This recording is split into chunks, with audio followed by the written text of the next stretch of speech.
Assalamualaikum warahmatullahi wabarakatuh.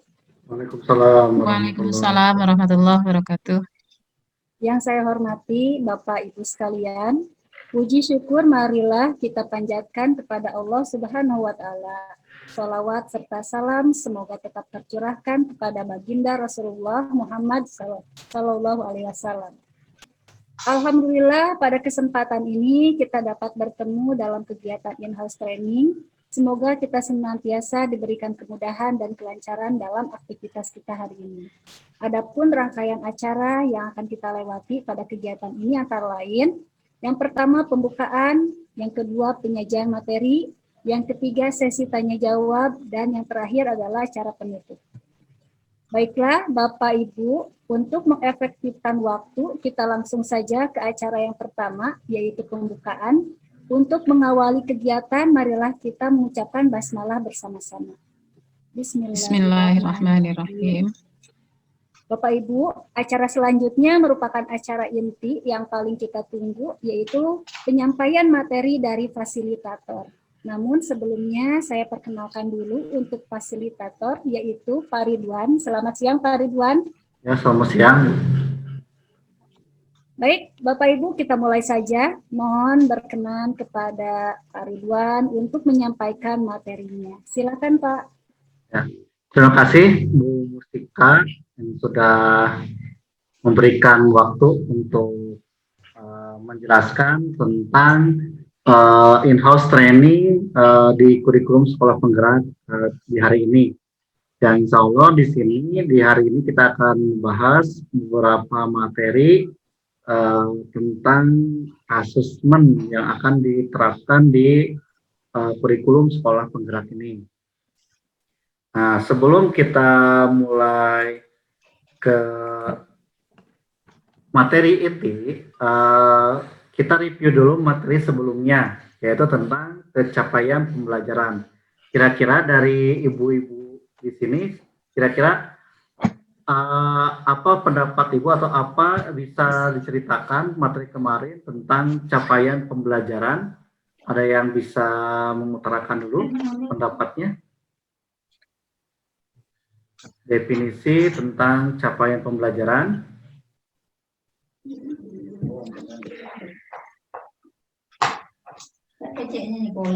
Mungkin saya Pak bisa jawab. Boleh Bu Mustika, gimana Bu Mustika? Menurut saya Pak, capaian pembelajaran itu kemampuan yang dicapai peserta didik sesuai fasenya setelah melalui proses pembelajaran. Ya, oke. Jadi itu adalah pengertian tentang pencapaian pembelajaran. Mungkin seperti itu ya. Jadi hasil dari yang diperoleh oleh peserta didik nanti dalam proses pembelajaran di sekolah penggerak. Terus kita lanjut ke materi selanjutnya. Kita ke materi inti, yaitu tentang tapi sebelum ke materi inti ada beberapa hal yang nanti akan sampaikan dari tujuan dari pembelajaran, tujuan dari IHT ini. Itu yang pertama adalah peserta Bapak Ibu nanti akan bisa memahami tentang asesmen pembelajaran. Lalu Bapak Ibu juga bisa membedakan beberapa asesmen yang ada di sekolah penggerak, yaitu diagnostik, asesmen formatif, dan juga asesmen sumatif. Dan diharapkan setelah beres pembelajaran ini, IHT ini, Bapak Ibu bisa dan mampu untuk membuat asesmen diagnostik, formatif, dan sumatif. Nah, kita langsung ke materi tentang asesmen. Nah, di asesmen di bagian ini ada 3 asesmen yang harus Bapak Ibu ketahui, yaitu yang pertama asesmen diagnostik, asesmen formatif, dan sumatif. Nah, dari asesmen D3 asesmen ini, kira-kira dia yang familiar di telinga Ibu dan Bapak apa nih tentang 3 asesmen ini? Ada diagnostik, formatif, dan sumatif. Yang familiar. Iya, saya Pak Ridwan. Ya. Ya, yang familiar sekali itu adalah asesmen formatif dan juga sumatif gitu ya. Mungkin kalau diurutkan itu formatif yang paling familiar, kemudian sumatif, dan terakhir baru diagnostik. Yang diagnostik ini sendiri kalau saya itu sangat jarang melakukannya.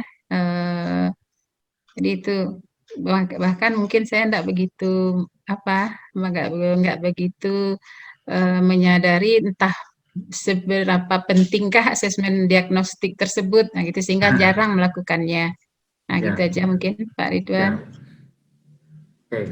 Jadi udah ini ya, paling familiar itu di formatif sama sumatif ya. Emang sebelumnya juga ini yang sering banyak digunakan juga. Nah, bedanya di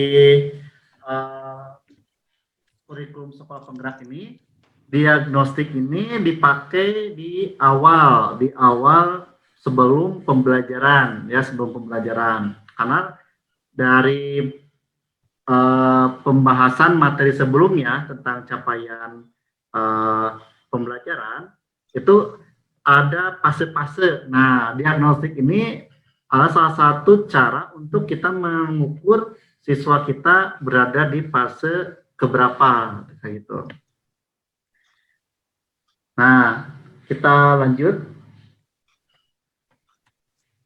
Nah, di sini kita akan jelaskan tentang tujuan asesmen diagnostik. Jadi tujuan asesmen diagnostik ini ada 2 tujuan. Yang pertama yaitu adalah non-kognitif, artinya non-kognitif ini dia lebih kepada mendiagnosis secara mental, misalnya latar belakang mental, psikologi, sosial budaya, dan lain-lain. Karena nanti hubungannya adalah dengan bagaimana kita membuat sebuah kelompok belajar, terus juga metode pembelajaran, dan juga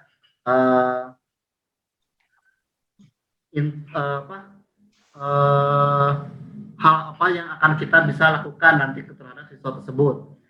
Dan di non kognitif ini ada beberapa yang bisa kita tanyakan, yaitu yang pertama tentang psikologi, lalu yang kedua adalah tentang sosial emosi siswa. Apakah siswanya pemarah atau enggak, nanti itu bisa kita harus kita ketahui terhadap siswa kita. Terus juga aktivitas selama di rumahnya, apakah dia lebih banyak main game, main HP, atau nonton TV, atau banyak belajar, kita harus juga mengetahui. Atau banyak bergerak, banyak olahraga, dan lain. Itu sebagai acuan kita nanti di proses pembelajaran. Lalu kondisi keluarga juga. Nah, kondisi keluarga juga kita harus mengetahui latar belakang dari keluarga tersebut. Terus mengetahui juga latar belakang pergaulan siswa. Takutnya nanti kita mendapatkan siswa yang ternyata tahu-tahu dia masuk geng motor ternyata. Nah, kita bisa langsung mengasih pembinaan khusus nanti untuk hasil pertemuan-temuan yang cukup ekstrim seperti ini. Dan juga ini yang paling penting yaitu mengetahui gaya belajar, karakter, dan juga minat siswa nanti kayak gimana, gitu ya. Karena perubahan kurikulum sekolah penggerak ini cukup signifikan ya. Dari materi matematika saja ini hanya ada 5 elemen yang diajarkan nanti. Terus tadi tentang latar belakang emosional siswa, budaya, lalu tujuan dari diagnostik itu adalah kognitifnya. Di sini kognitifnya itu adalah lebih kepada akademiknya, yaitu seperti kesesuaian pembelajaran, terus juga nilai rata-rata, lalu juga kemampuan mereka kayak gitu ya. Seperti mengidentifikasi capaian kompetensi siswa, kita harus ngecek dulu apakah siswa kita udah bisa menghitung atau belum kayak gitu ya. Terus juga ya siswa kita apakah sudah bisa aljabar dan lain-lain, karena tingkatan SMA kan cukup lumayan menantang ya pembelajaran matematikanya. Terus juga penyesuaian pembelajaran di kelas dengan kompetensi rata-rata siswa. Terus memberikan nanti ketika kita mengetahui ada siswa yang kurang, nah dari situ kita bisa membuat kelas remedial nanti ke depannya. Terus dan untuk kelas remedial ini untuk digunakan sebagai penambah atau latihan anak-anak yang mengalami kekurangan di bidang akademiknya kayak gitu. Itu tujuan dari diagnostik ya, diagnostik. Jadi seperti men-screening ya, ibaratnya seperti men-screening.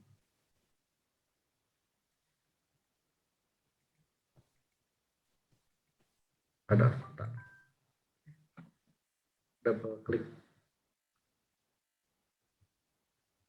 Nah, selanjutnya jenis-jenis asesmen. Di sini ada, tadi kan udah ada yang namanya diagnostik ya, yaitu di awal pembelajaran.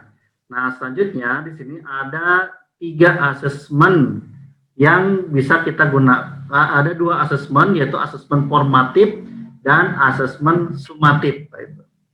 Nah, dari 3 asesmen ini, atau yang pertama untuk bagian yang formatif, itu adalah untuk sebagai asesmen refleksi proses pembelajaran, ya, proses pembelajaran.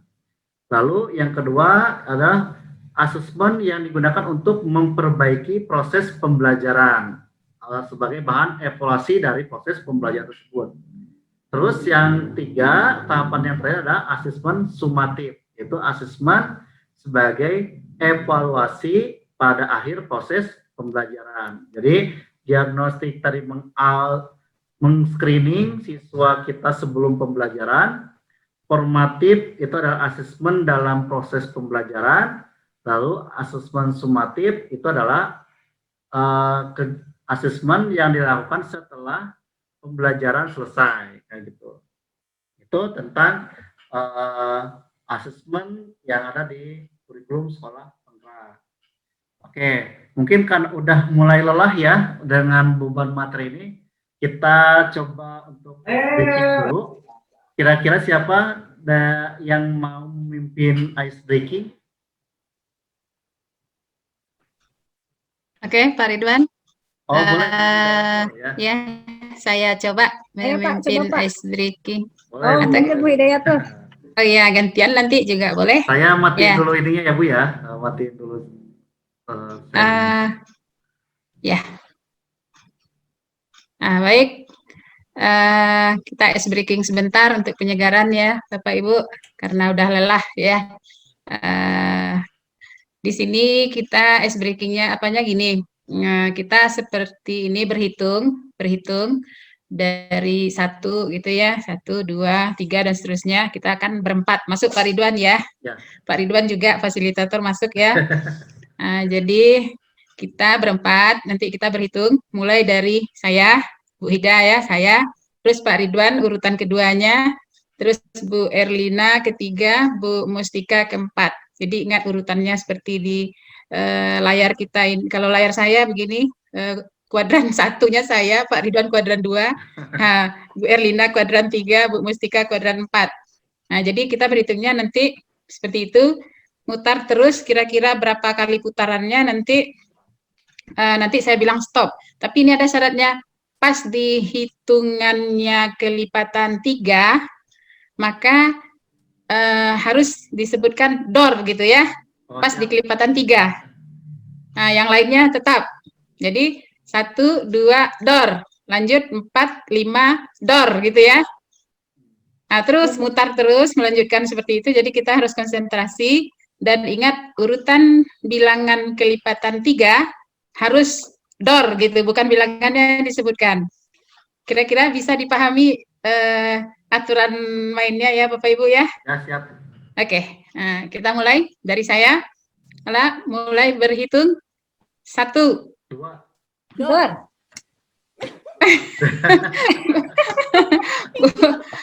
Ulang lagi. Berarti yang salahnya adalah Bu Mustika kurang konsentrasi. Sama saja di saya beda loh, Bu. Oh gitu. Oke, mungkin tampilannya beda. Ingat lagi, yang kuadran 1 saya, Bu Ida, kuadran 2 Pak Ridwan, kuadran 3 Bu Erlina, kuadran 4 Bu Mustika. Ya. Nah, ingat urutan kita. Ya, kita mulai. Satu lagi tadi urutan apanya, aturannya setiap bilangan kelipatan 3 harus dor. Ya, mulai. 1, 2, dor. 4, 5, dor. 8, dor. 9. Ya oke. Mungkin sekian saja untuk sekedar tepuk tangan untuk kita semua. Ya, kalau ada model lain dari teman-teman, dari Bapak Ibu, silakan. Silakan, saya mau ice breaking lagi biar kita lebih semangat lagi. Nah, saya coba Pak. Boleh Bu. Jadi sekarang namanya gamesnya Indonesia Merdeka. Pernah dengar nggak Pak, Bu? Belum. Nah, jadi kalau misalnya saya bilang Indonesia, Bapak Ibu bilangnya gini, Jaya, Jaya gitu ya. 2 kali ya Bu ya? 2 kali. Nah, Ya. tapi kalau misalnya saya bilang Merdeka, Bapak Ibu tepuk tangan 3 kali, tepuknya 3 kali. Wah, berhasil. Gitu ya. Kita coba Indonesia. Jaya, Jaya. Jaya, Jaya. Jaya, Jaya 2 kali Pak. Jaya, Oh gitu. Ulang Kalau Pak. Indonesia Jaya, Jaya. Indonesia. Jaya, Jaya. Jaya, Jaya. Merdeka. Indonesia. Jaya, Jaya. Jaya, Jaya. Merdeka. Merdeka. Indonesia. Jaya, Jaya. Indonesia merdeka. Jaya, Jaya. Indonesia merdeka. Jaya, Jaya. Indonesia merdeka, Jaya. Ya cukup saya Pak, Bu. Tenang untuk kita semua. Terima kasih pada Bu Yoda sama Bu Mustika sudah mengisi ice breaking kita di sesi IHT ini. Mudah-mudahan jadi refresh kembali ya sebelum kita masuk ke materi selanjutnya. Kita coba share lagi. Nah, ini ya materi kita.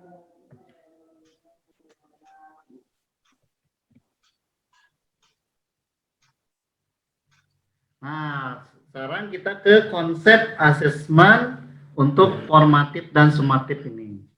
Untuk asesmen formatif itu adalah suatu metode evaluasi yang dilakukan untuk mengevaluasi proses, untuk mengevaluasi prosesnya, baik itu dari pemahaman muridnya, terus juga kebutuhan pembelajaran, dan juga tahapan kemajuan dalam proses pembelajarannya kayak gitu.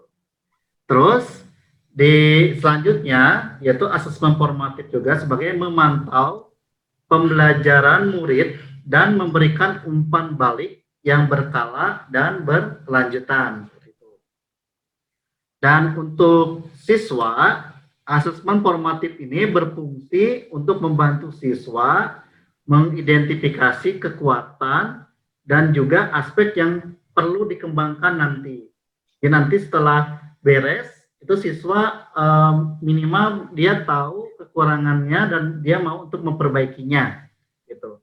Dan untuk guru dan sekolah, asesmen formatif ini sebagai fungsi memberikan informasi mengenai tantangan apa saja yang nanti akan dihadapi oleh siswa dalam proses project-nya. Jadi ini intinya kan ke project ya, karena beban waktu proyek juga cukup besar, jadi emang perlu dimanfaatkan sebaik mungkin nanti. Dan asesmen formatif itu dapat diberikan oleh guru, teman, atau dirinya sendiri. Jadi bisa dengan guru ngasih asesmennya, atau bisa juga saling bertanya antar satu teman yang lain. Kalau misalnya kelompok, nanti si kelompok itu harus saling mengevaluasi kelompoknya masing-masing. Dan dirinya sendiri, ya, merefleksi nanti kebutuhan seperti apa, kekurangan seperti apa, dan apa yang mau dikembangkan. Nah, itu untuk asesmen formatif. Untuk asesmen sumatif, itu adalah metode akhir dari pembelajaran atau metode evaluasi yang dilakukan di akhir pembelajaran secara keseluruhan. Dan untuk asesmen sumatif ini seringkali memiliki taruhan tinggi karena berpengaruh terhadap nilai akhir siswa, sehingga nanti akan sering diprioritaskan murid daripada asesmen formatif. Nah, ini di sini tugas guru nanti harus menekankan bahwa pembelajaran yang baik itu ada di prosesnya, bukan di akhir nilainya, ya, bukan di akhir pembelajarannya. Sering kalau besok mau ujian harian agak sedikit santai, tapi kalau mau UAS atau UTS itu agak sedikit serius. Nah, itu kita harus tekankan ke siswa bahwa asesmen formatif ini menjadi perhatian yang lebih, karena proses pembelajaran itu ada di formatif sebenarnya, lebih banyaknya di formatif. Kalau sumatif ini lebih kepada hasil evaluasi siswa, apa yang mereka dapat selama proses pembelajaran, gitu. Jadi ditekankan kepada siswa bahwa proses itu hal yang penting untuk diperhatikan. Terus juga sebagai umpan balik dari asesmen hasil akhir, nah ini dapat digunakan untuk mengukur perkembangan murid, untuk memandu guru dan sekolah merancang aktivitas mereka untuk proyek berikutnya. Gitu ya, itu adalah salah satu konsep asesmen formatif dan sumatif. Oke, Bapak Ibu, dari hasil materi kita hari ini sudah beres. Kira-kira ada yang mau bertanya dulu? Ada yang mau ditanyakan dulu?